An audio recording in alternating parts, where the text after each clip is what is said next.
Recently, Jordan Peterson and Richard Dawkins had a discussion whether memes could become archetypes.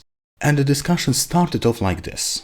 It's not that convincing. I mean, it's such an obvious thing because we have human battles, and therefore an idea of battles between gods would not be that implausible. So it doesn't strike me as a very penetrating observation. And at the end, it finished off like this. I would say that that's essentially the same pattern of archetype evolution that's implicit in the Jungian theoretical Well, that's model. very interesting because that suggests that Jungian archetypes might be genetically assimilated via the Baldwin effect. Yes, now, that's a fascinating idea. Yes. As you can see, Jordan eventually managed to change Richard's mind, but it wasn't without difficulty. In fact, this process took over an hour. Now, why is that? First, we have to take a look at why Jordan wanted to interview Richard in the first place. God, it would be such a remarkable thing for Dr. Dawkins to know, especially Eliad's work, although Eric Neumann would be a close second, because it takes the notion of meme, which is what was the recreation of the world in imaginal space and the transmission of those recreations and their potential battles. That's what you specified. And it expands it out into something that extends across millennia. It's the logical extension of your idea. And it's not like people know this because there aren't people who know both literatures. So to summarize that, Richard Dawkins had this idea about memes. What memes basically are is a replicator of thoughts or ideas. Basically, he thought that genes replicate and spread, but that is not the only kind of replicator that could exist, and he looked for other ones, and he thought that ideas replicate and spread through the mind, just like genes replicate and spread through reproduction. Now, Jordan Peterson picked up on this, because not only is he a fan of evolution, he also loves narrative and stories, and ideas fit right into that. So after doing some research, Jordan noticed that there is a follow-up to Richard's memes, and that is the archetype, which is what Jordan tried to convey to him, because it is necessary to know both literatures to notice the similarity. However, he ran into a lot of problems, which you will see in the next couple of clips. I'm not that interested in symbols. I think, Dr. Peterson, you're drunk on symbols. It doesn't get me, doesn't impress me. I mean, I like reality. I mean, you give the game away where you say in your book, Cain and Abel were the first humans to be born in the natural way. Now that betrays you as it were pretending you think they really existed. The conflict between brothers, the rivalry between brothers, this is a fundamental pattern, which yes, it's something that's there. But I care about facts. I mean, did they exist or did they not exist? I don't know what to make of that. I mean, you say they're the same story. You analogized the dragon fight to well, fighting, how many dragons have Satan. you overcome in your life? I'm not interested in dragons. I'm interested in reality. So you would think that Richard is just completely against this idea, but that is actually not exactly the case.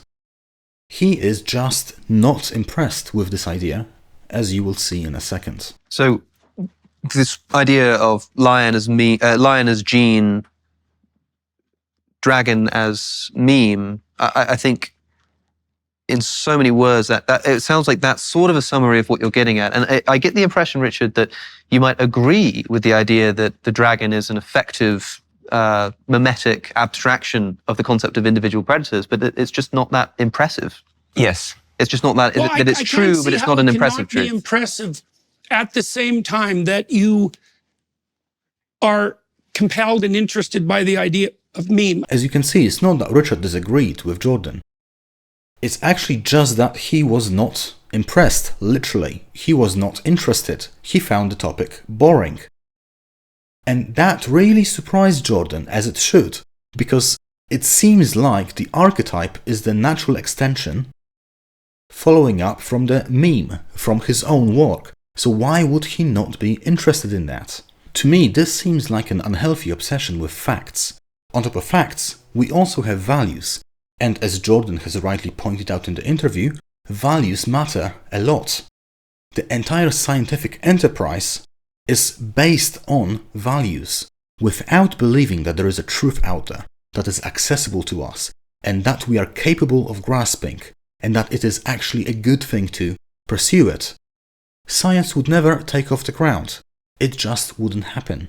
So while Jordan tried to explain the value of the narrative world and how this relates directly to Richard's work, Richard incessantly focused on the facts that were completely irrelevant to the point Jordan was trying to make.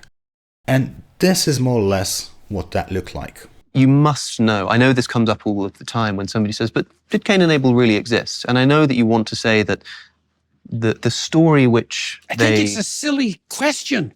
I think it's like asking whether Raskolnikov existed in Crime and Punishment. Like it's not a trivial question, because you can answer yes and you can answer no. You can say, well, there was no such specific person as Raskolnikov.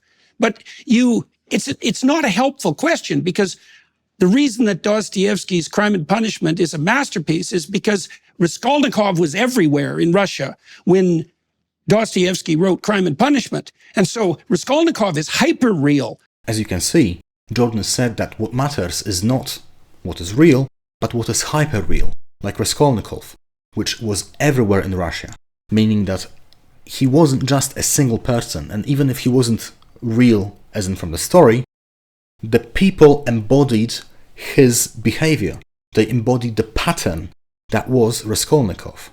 And this pattern is kind of like an archetype, and that was the key point. Now this continued for a while, until eventually it got to this magical point where it finally clicked for Richard. And that point was when he started to explain the Baldwin effect. It was suggested by Baldwin, I think in the late 19th century. It's a kind of genetic assimilation of a cultural or a learned idea.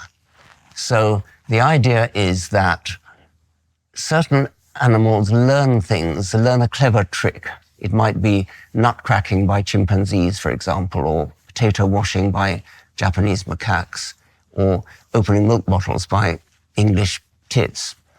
And it perhaps spread as mimetically as an epidemic of copying, and that's known to have happened with the blue tits and great tits in Britain.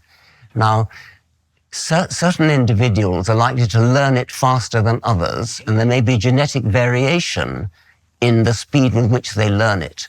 And as the generations go by, natural selection would have favored speed of learning the new trick. And eventually they would have learned the new trick so fast they didn't need to learn it at all. Right. It becomes genetically assimilated into the genome. I would say that that's essentially the same pattern of archetype evolution that's implicit in the Jungian theoretical Well, that's model. very interesting, because that suggests that Jungian archetypes might be genetically assimilated via the Baldwin effect. Yes, Now, that's yes. a fascinating idea. Yes. Okay. Memes can be assimilated into archetypes via the Baldwin effect. Finally, he finally gets it. Why did it take so long? Why was it this difficult? I think one of the problems was that he couldn't accept the symbolic language that Jordan was using, even though he was trying to say this exact thing this entire time. As soon as he got into the scientific language, it clicked for him. Suddenly something that he was completely not interested in, like dragons, is now extremely interesting to him. This didn't happen because it was not interesting. It happened because there was a profound miscommunication between Jordan and Richard. But this misunderstanding is not unique to Richard. I've seen many, and I mean many, atheists and scientists that take the exact same stance when they hear this. They listen to Jordan or to other people talk about the narrative world or religion, and all they hear is fairy tales. This is not what it is like at all. Now, why is that? I think that a part of the reason why this happens is actually, unfortunately, scientific training. While it does train someone to be objective and a brilliant scientist, it moves people so far away from subjectivity that it's difficult to even converse to them about it. During the process of scientific training, scientists are taught to remove themselves from the equation entirely. And even when writing papers, the papers are to be written in the passive voice. People are literally trained into being blind to the narrative world. And that is a big problem. Why? It took over 1 hour of a very highly specialized person such as Jordan Peterson that knows both the narrative literature and the scientific literature to communicate to Richard the importance of it. How many things has Richard missed so far? I mean, he spent an entire life fighting against religion. If he perhaps understood the world of symbolism and the world of narrative a little bit more, he wouldn't be doing that at all. How much of Richard's inability to see the narrative world has caused him to fight religion for this long? I think if he knew a lot more about religion, if he took it a bit more seriously, he would notice that there is so much more to it than he thinks. Overall, I thought that was a brilliant conversation that highlighted many very important topics. And although Richard had a lot of problems, it's not like Jordan was without fault either. Why didn't he just use the scientific language sooner? He knew that Richard had a different mind. He's a psychologist and he said it himself, he thought about it.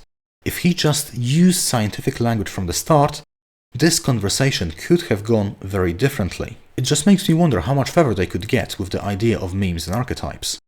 I personally think that they could take also a slightly different direction as well, because it's not only the Baldwin effect that's kind of similar to what happens with the archetypes.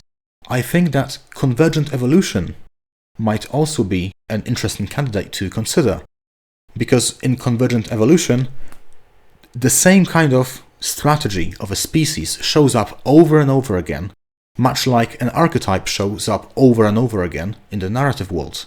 I think this conversation highlights the importance of good communication between the parties. How many apologists, how many Christian apologists couldn't get through to the atheists because of a problem with the language they used? I just wonder about that. If we could develop a better way of communicating between the two parties, then I think we could cover a lot more ground. Next, I'll be doing a video about what Jordan is blind to, so stay tuned in for that.